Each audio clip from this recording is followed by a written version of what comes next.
Hi, my name is Tanya and welcome to my small backyard vegetable garden here in central Victoria. I really should have moved these pots well before we had all the rain in the last couple of weeks. They have the bedding dahlias in them, so I'm quickly moving them under the eaves down the side of my house, and hopefully they won't rot and they'll be coming back again in spring. I'm also moving these strawberries. They are the alpine strawberries, and I'm moving them out of the way so I have good access to this bed. Also, I would really love to find them a home rather than them living in these pots.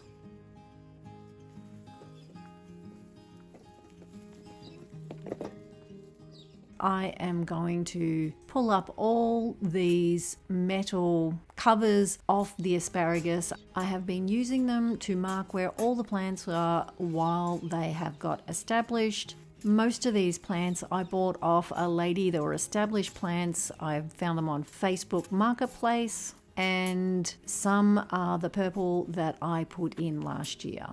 But I will be putting up another guard around here. This is where they usually live. It is to make sure that Hunter doesn't fall off the edge. Since cutting back the lemon balm, I have found him up there twice, peering over the edge. He is 10 and he is low vision. So I'm being proactive and making sure that he does not fall off there.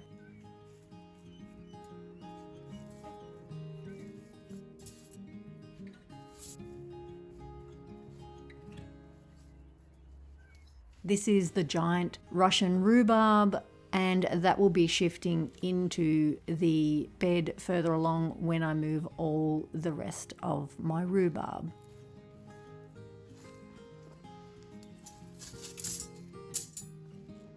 These are the bunch of leeks, the seed heads I've had on my potting table, and I just thought I'd throw them there in the garden. They got very, very wet, and if they grow, that is fantastic. A billion leeks there I won't have a problem with. So I'm going to get on and tidy the rest of this little herb patch and then go back and finish off the asparagus bed. My compost bins are so full. I really think I'm going to grab one. I have 2 out the front, and I might grab one of those and bring it around the back. So I've got 4 here now because I have so much vegetable garden. They did slow down with all the cooler weather, but they have got back up to just over 30 degrees again. I put a whole heap of stable mulch and straw and cardboard and things in them, just trying to get them going so that they can quickly compost.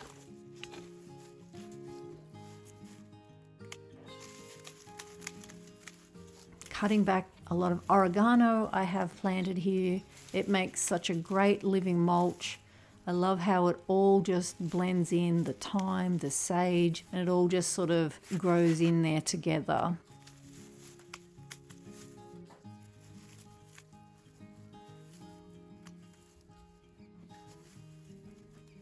And really, you do not have to be careful when you're, like you can see here, when you're weeding, because it will grow back in no time. They make for easy cuttings, and you can have 100 plants out of one big plant.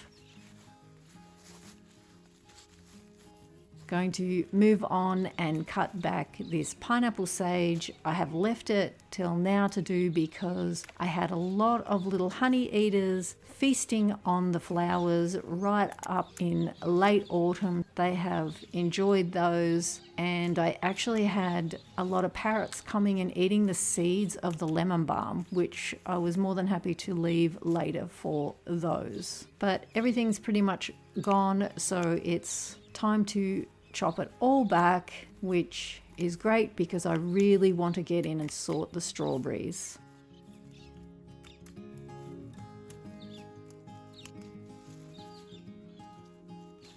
This all become very overgrown, and just taking a few of the lemon verbena branches off so I don't stab myself in the face. I will come back and trim that back when the chance of frost is over. The weeds have got in amongst all the chamomile. Anyone who has grown chamomile knows that it is very difficult to weed in between. I'm just tidying up. I've got chives in that half-sunken terracotta pot. Just getting those few weeds out makes all the difference.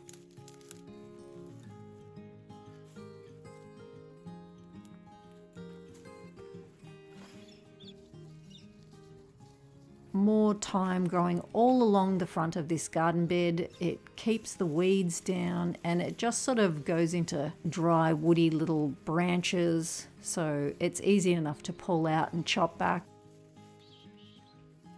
And I'm just going to cut down all the asparagus fronds now. They've all dried off. And I'm just leaving a little bit so I know where they are. They run all the way through the middle of this bed. I did plant some purple asparagus last year, which I hope to see some more growth out of this year.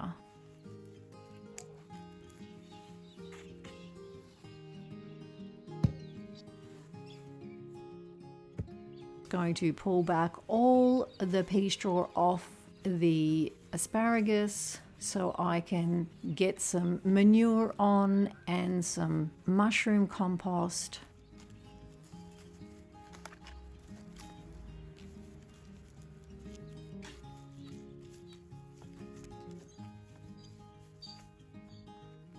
When I pulled out all the sweet peas, I had them growing there where the hollyhocks are growing. I thought they might not self-seed there, but they have. So I will definitely have sweet peas there. They're growing up through one of the asparagus plants, which I'm just going to put up a teepee just to try and keep them growing in the other direction away from the asparagus. I used this same teepee, I think it was over the leeks down the other end, but hopefully these will grow up and the hollyhocks will just sort of blend in amongst each other. I certainly don't want to save sweet peas if it means sacrificing my asparagus. So hopefully that will all work out okay. And I'll just direct them over that way and encourage them to grow up there.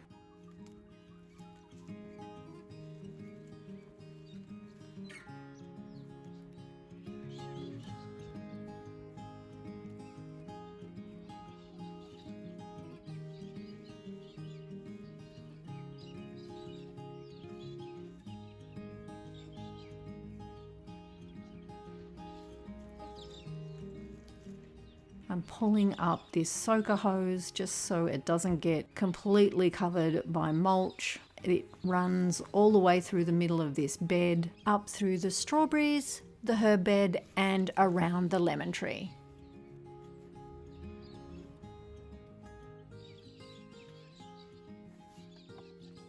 Now I've got some cow manure and I'm just going to top up the bed. I'm trying to stay off this bed as much as possible because we've had all that rain and I do not want to compact the soil.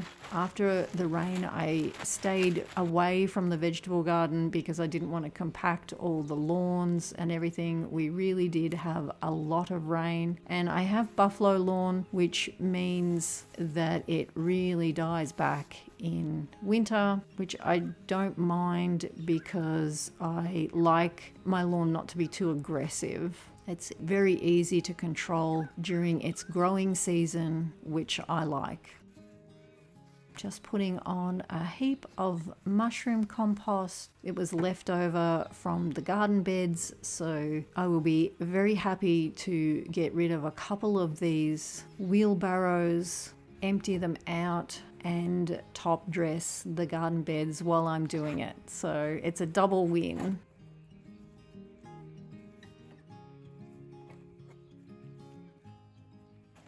There's nothing like some shoveling to get you warm.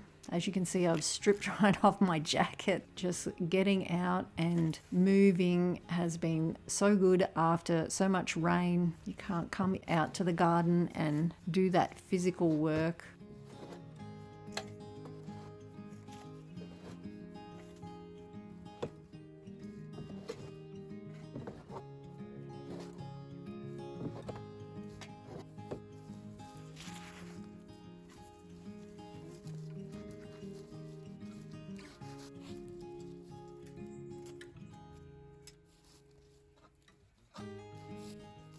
These are the leeks. They just self-sow every year down this end. I love to have the flowers there. I mean, I could pick them and eat them, but I usually don't because I do love the flowers. And I've just spread that out across all those things and just give it all a shake down. And most of the compost falls off the plants.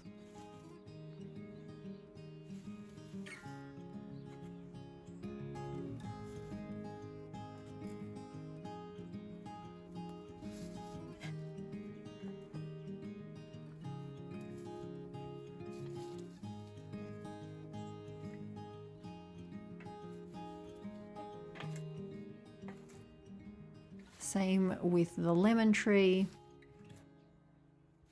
topping up around the rest of the herbs, the chamomile, just there where I was cutting back. So this will leave the middle part of this perennial garden bed, which is the strawberries, and I do have garlic underplanted there. And also pruning my apple trees.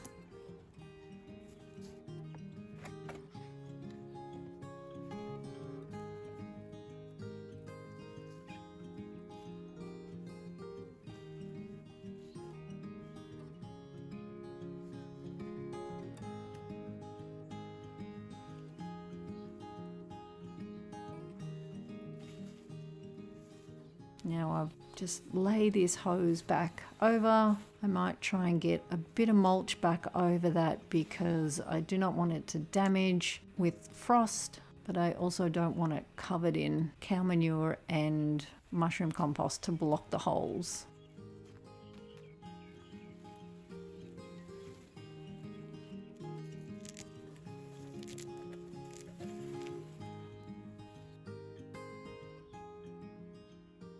Now we're just going to go on a little garden tour and see how everything is growing. I'm really happy with this garden bed. This is the last garden bed I planted up, bed number 4, and they are all doing really, really well.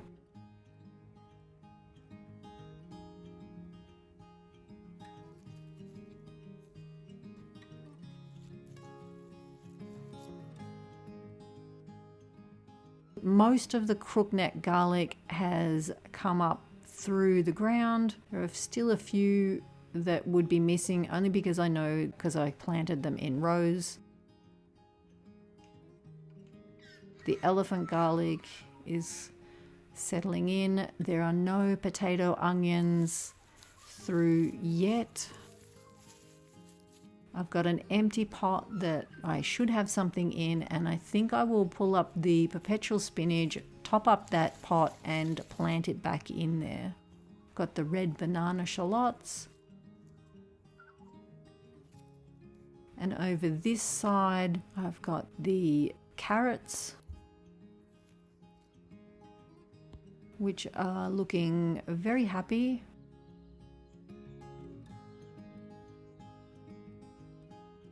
And the parsnips, which I thought I was going to get none, and also the spring onions toga.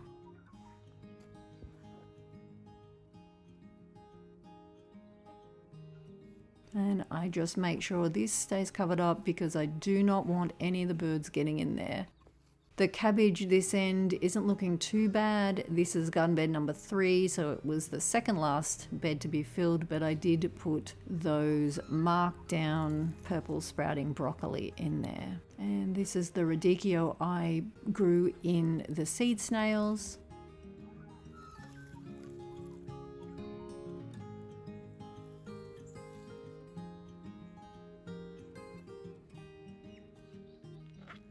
The beetroot I transplanted, that was in a clump transplant, and I have the trenched beetroot also. This Brussels sprout was the one that had the aphids, so I always am checking. There was still a few on there, even though we'd had so much cold weather. And the trench transplanted beetroot is looking much, much better. That is really good. More beetroot is better.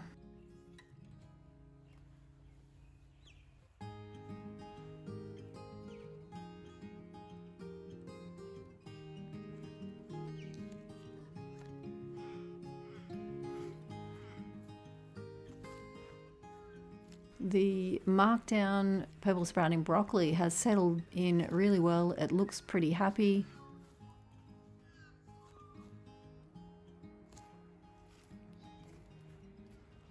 And that's the spinach that I grew in the seed snail, and this is the Mizuna. I love the color of this. I planted this with seeds that I'd saved from last season. The broad beans there at the end, and I've got lots of kale and pansies, and now I don't know what peas are what, but they're all going to grow in together. There's sugar snap and snow peas, so you can just eat the whole lot of either of them. This Candy Crush kale is just so beautiful. There's more peas down this side, and these covers I'm wanting to really take off, thinking I might put a little sort of barrier along the front of these garden beds because the birds are still digging into them. So I was thinking I may do that, like the outer beds. The sticks are keeping the birds off the rainbow chard in most places, so that has been good, and the peas, and these snow peas are all flowering. I love the color of this dark red rainbow chard.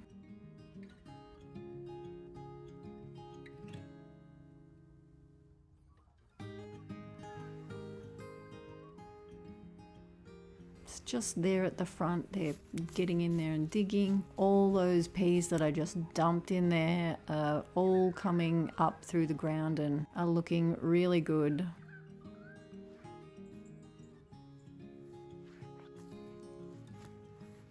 A few holes in the chard, but as long as you check it, all is good, and the parsley is looking very happy. The ornamental kale or cabbages are so beautiful. The color is very, very vibrant and looks so good in this light.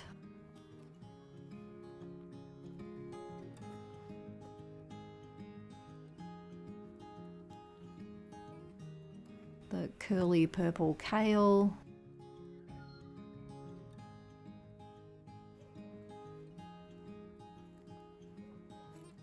And this dianthus here at the end.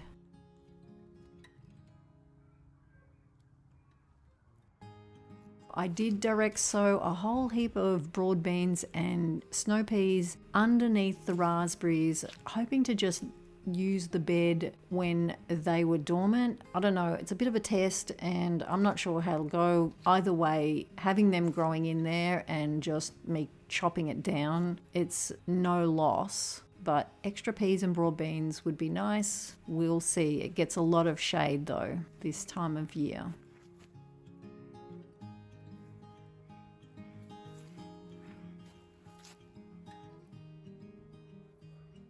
Now the hot or the not so hot pot is, I think it's about 4 degrees warmer, but these things growing here at this end of the bed are looking a lot better, and they were planted later than in bed 3. So even these here, these bok choy, they are looking so much happier. So I don't know whether it's the food that's coming out of it, the worms, or just that little bit extra heat. I'm not sure, but everything is looking very happy down there.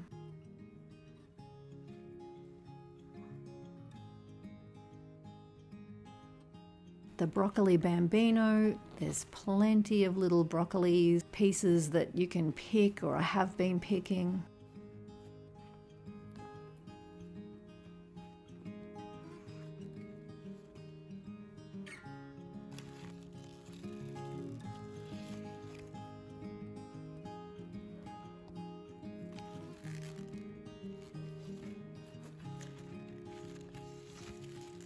Purple kale.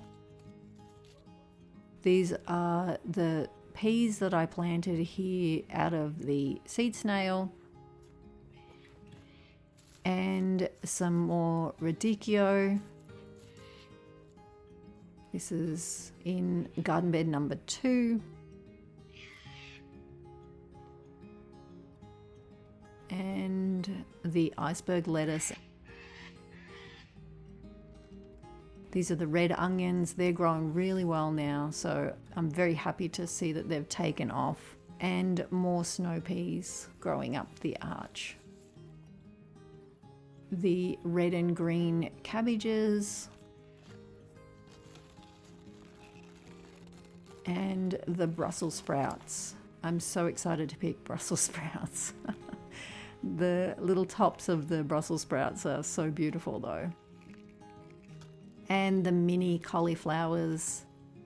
There's all things happening in the heart of each of these, and I can't wait to see them really filling up.